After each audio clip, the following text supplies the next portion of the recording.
now we are going to be introducing ourselves to the common graphic user interface that comes with FastAPI. We have downloaded some modules initially with them. We are going to start using one of those requirements module that we have stored so far. So right now we are going to see something. So first we go back to our main app. Let's get the apps ready, right? So first, to get ready mean that let's open our virtual environment. Let's open it down so that we make sure that we have that thing sorted first. So I'm going to get in. Yeah, so I've activated my virtual environment, right, which is ready now. Okay, now inside our app we need to cd into the app as usual. We're going to be working there, so I'm cd into app. That we are getting into this particular app directory, and then there you have database and database model. We work on database model so far. Now this one, we want to introduce you to some of the key concepts or common concepts that run through most applications. We're going to create a file first, and this file is going to be the main.py. This is the file that we are going to be running the whole program from, right? This is the main file, right? Just like how you have a main entry point for every programming language, this is the main file that when you run this app, the app will first go to this main file and run everything for us. Okay, so let's say some things here. So this is where we are going to actually call the FastAPI app. So basically we are going to say from FastAPI, we are going to import FastAPI. So you see this one is a small letters throughout, but this FastAPI is having this name. So when we are importing, the VS Code will help you to quickly address that. Now when we are done, we need to create an instance of the FastAPI. Okay, so it's very common and it's very necessary to create an instance at once. So that one we are going to call it, let me call it my app equals to. Now an instance, it just has to create an instance of FastAPI. It's going to be a variable, and then it's going to be containing FastAPI with a bracket in front of it, right? Yes, so this is an instance. We created an instance of the FastAPI in the main file. This is usually created in the main file, maybe always in the main file. So whenever you import FastAPI in the main file, you need to create an instance of it. So from now on, we'll be using this instance to do any particular functional thing that we need to do. Okay, when it comes to every application that you are building, especially if it's a REST API, right, what you do is that there are major functions or things that you can do with the database or interaction with the app. For example, you have an app or mobile application, right, that's interacting with this particular backend thing. There are four major things that can be, four major methods that is usually done. So first, users or people using the app can get an information from the database, or they can put something into the database, maybe for example creating a new user. So the users will now create something new, that's creation. Or users can get something from the database, or they can update something as well. They can update something or delete from the mobile applications. All those things that we just click, press buttons and do on the front end, they actually follow some methods when it comes to the back end, right? So first, I said there is something like getting something from the back end. There's like creating something into the database. There's something like updating to the database, and also deleting into the database, right? Those are the key for functionality that we need to do when it comes to the database. So now for our FastAPI, FastAPI is going to be creating methods. So if we are a group of objects, is like users, right? So you can create a user, we can get a particular user, we can delete a user, or we can update a detail on a particular user as well, right? So now let's see how we are going to do that. First, we need to create something called endpoint. Endpoint means that we are going to expose some points into the front end, some parts. We are going to expose some parts to the front end, and the front end we use those parts to perform a particular function. So the structure of the whole thing is that first you have to define the endpoint first. So let's see how to define that endpoint. So endpoint is just basically what you are creating out there, letting the external applications like the front end to use. It's just like the legs or the doors that you are going to let the doors through which the applications, the front end application can communicate with the back end. That's what we call the endpoint. So you have the full application built, but we need to let out some doors so that the front end can link to those doors in order to perform a particular function. So how do we create those doors or those endpoints here? So the endpoint is going to be starting with the @ sign. Then you call the name of this. You call this name because this is what you'll be using throughout. So we say my app dot. Now the first method to get something, let me clean this in before I write this in. Right, so I think the various methods I mentioned so far have here. Get method, right? Get something from backend. So we need to create an endpoint for getting something, creating a new item into the back end. As I said, we can also update items in the back end, or we can also delete items in the back end. So for each of them, right, we need to create endpoints for them. So the endpoint first, and the endpoint, I say, starts with the @ and the name of this thing is my app, right? Dot, because here we want to get something, so we are going to write get. The method is get. So my app dot get, meaning that users are going to use this endpoint to get something from the backend. So after that, you open it like this, right? Now inside this bracket, you need to define the actual part that users will use. So it's usually in a string, and we usually start like this, and then forward slash, let's say get user. Let me to get underscore user. This is the name of the part that we have. Basically, my app dot get, and the name of the part that the user will be seeing at the front will be get user stuff. So now let's go back, and then under the endpoint, what we have here is just the endpoint. So let me do it like this. This is the endpoint.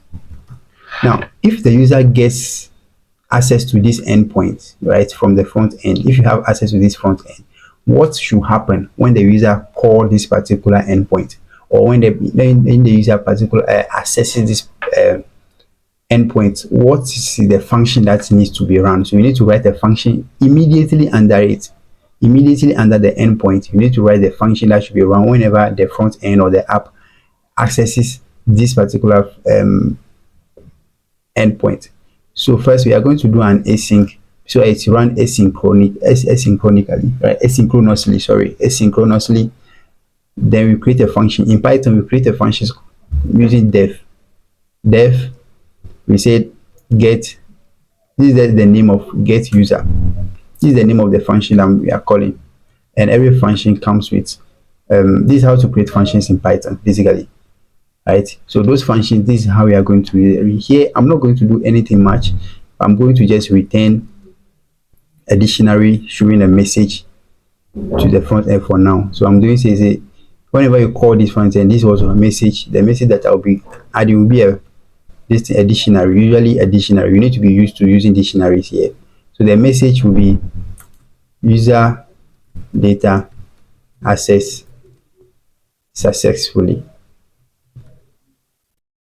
Yeah, so this is what I will return. So whenever the user gets access to this particular endpoint, this is the function that will run at this endpoint.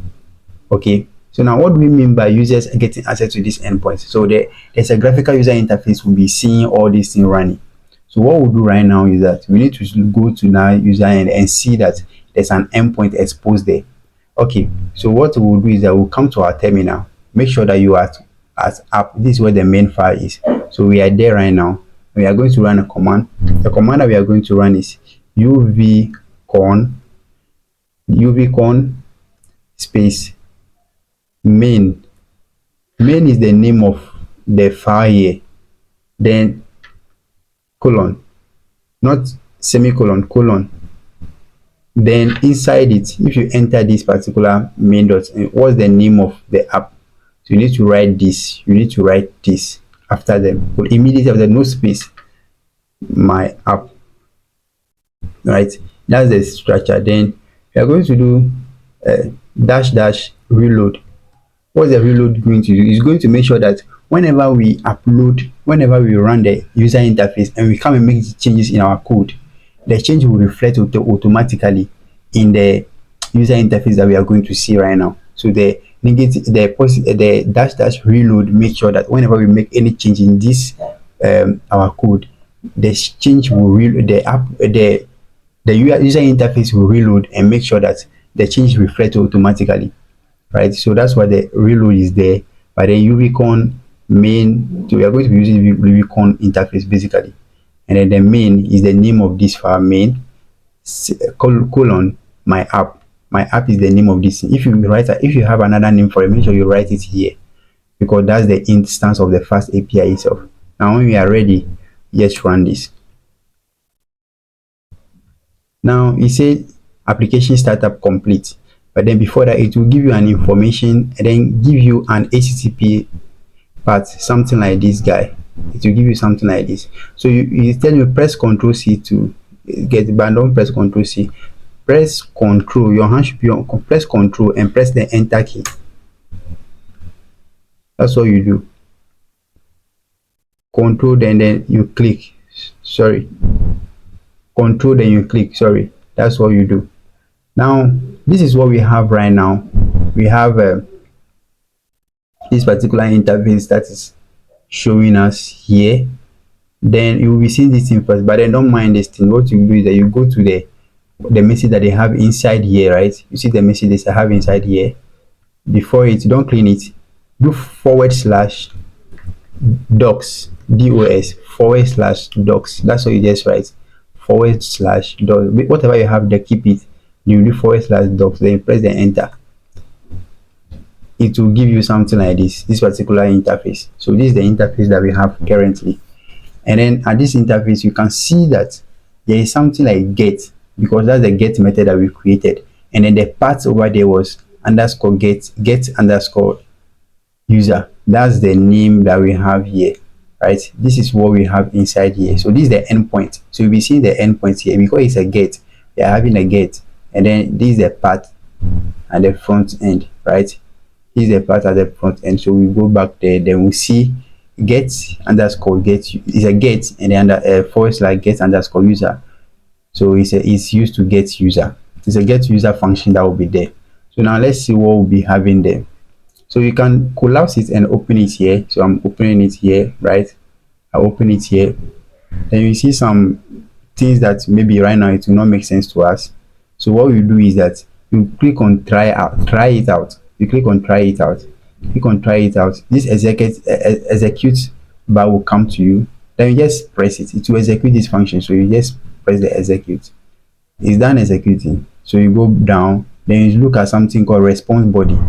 The response body is the one that will show you what, after the execution, what it has returned. So this is the most important thing you focus on. So the message that we are returning, user data accessed successfully. So when we are executing this particular part, when we execute, meaning we are accessing this part, and in our code,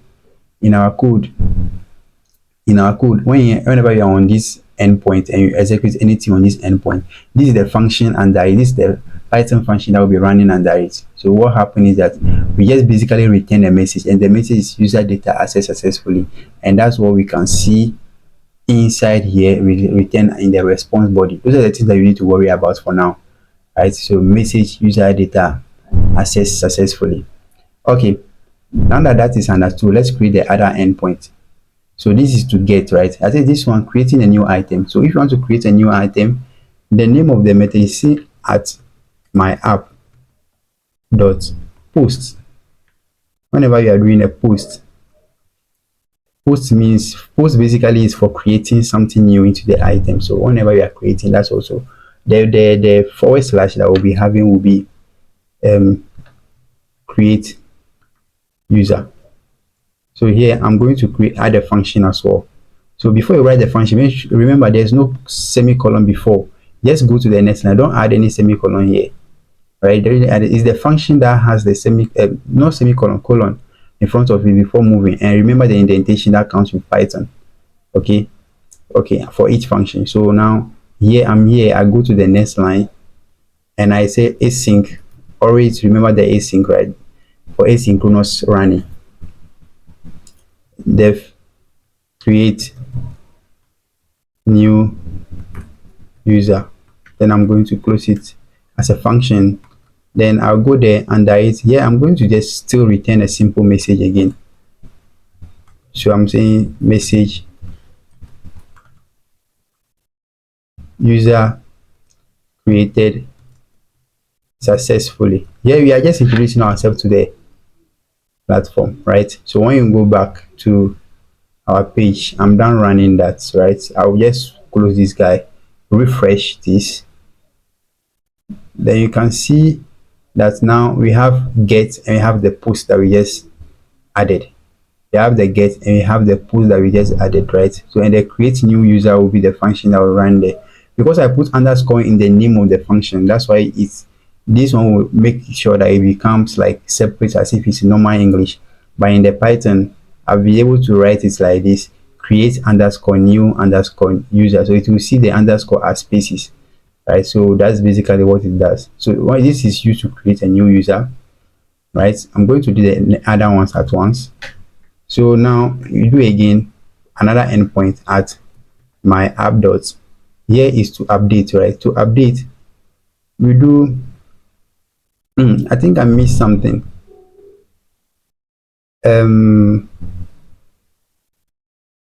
Update. Yeah, to update something, we just do my app dot update, and then we need to give the name of the part of that endpoint. So we say update underscore user, then you know semicolon. But for the function, we do async def update user underscore data, and I will close. This is a function, so colons will come first. Then I'm going to return a simple message for now. There should be a lot of things that will be doing under it, but right now I'm just introducing to put things there. So it's a dictionary, so it's a string against a string here. So I'm going to say user data updated successfully. I'm going to do the delete as well, all together right now. So I'm going to create another endpoint again for delete. My app dot delete, you give it a path again, right? / delete underscore user. So I'll go to the next line and give the function that should run whenever we access that endpoint. You say def delete underscore user. This is a function, so colons will come. Then go to the next line. I'm going to just basically return a simple message, and the message will be like, it's a dictionary, so it's a message of user deleted successfully. Yes, so I'm done. I'm able to do the 4 functions for a particular object like user. I'm going to delete user. These are the things that usually we are going to put. The function should be more of this interactive with database.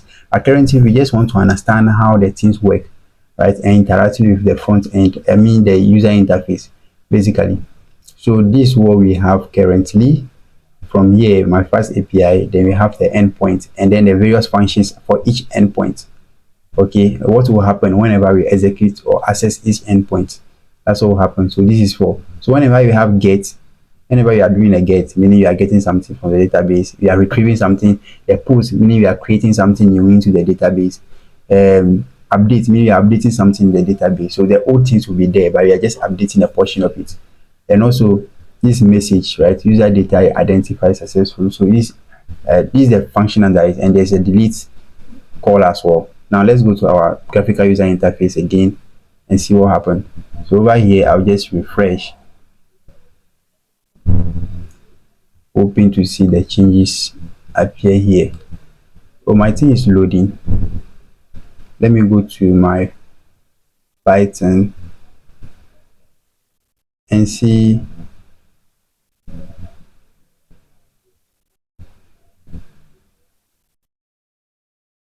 Yeah, I said post get. Oh, sorry, it's not update. Sorry, it's put. We don't have. Oh, the error, my error. To update, we don't say update. It's not my app dot update. It's my app dot put. My app dot put in order to update. Sorry about that. We're really sorry.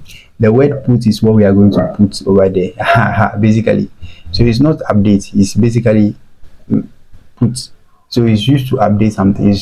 There's no method like update. Sorry about that. Yes, I said this series of session I'll be telling the small errors that I'll be doing, but it's not put. It's not updated, but it's rather put. So now that that thing is sorted, we go back to our front end. Now you see it, everything has come now. All the error have been sorted. Now everything is come. We have our get first, so it's to get user. Then post is to create new user, put is to update user, and then delete is to delete a particular user. We have executed the get already.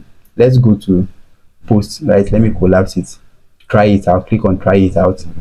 Yeah, and then the executive, can you click on the execute, and then you say, oh, user created successfully. So remember, post is to use to create. So those simple message we are just returning to see how the things run. Now let me go to put. Put is used to what? Update, right? I'm going to click on this, try it out, and I'll click on execute. I'll click on execute. I'll say user data updated successfully. So put is used to update. I'm collapsing that one. Then I'm going to delete. Delete is already red, meaning hey, you are going to delete something from the database. So you should be careful. So I'm going to try it out, execute again. Then I'll see the message user deleted successfully. So these are just dummy data that we are just showing to see what each of them will do, help us understand the graphical user interface and how we'll be interacting with each of them. Remember, these four functions are going to be key things, right? So sometimes when they get these four methods will be the various methods I'll be using. So when it comes to users, there are many things that you can do on a user, right? Based on what you want to do specifically, use the right method for that and expose the right endpoint for that. This is where the front end applications will come. The front end application, when they come, they're going to be worried about this part. They will check this part, right? They will come and take this get user part and use it. But before they do it, they will come here, try it out, do the execute, with some simple data and see if it is working. This is how to test the API. You test the API, see the response, then you copy this. They will copy this particular thing and go and use it in the front end application in order to communicate with this API that we are building. Right now, we are the one responsible for building the API. We are the one responsible for building the part for front end applications to use. So yes, basically, yeah, this is what we have seen the various things: get, post, put, and delete. Now that we understand this and you know now how to do the execute and this thing and introduce ourselves to the front end, the graphical user interface, in the next session, I think we need to get more serious on how to actually interact with the database. When you click on get, when you click on put, when you click on post, when you click on delete, things should be happening in relation to our database itself. Right now, in the next session, let's create that. Let's get the platform ready in order to make sure that database interaction is done as we use these particular methods relating to our users. See you in the next session.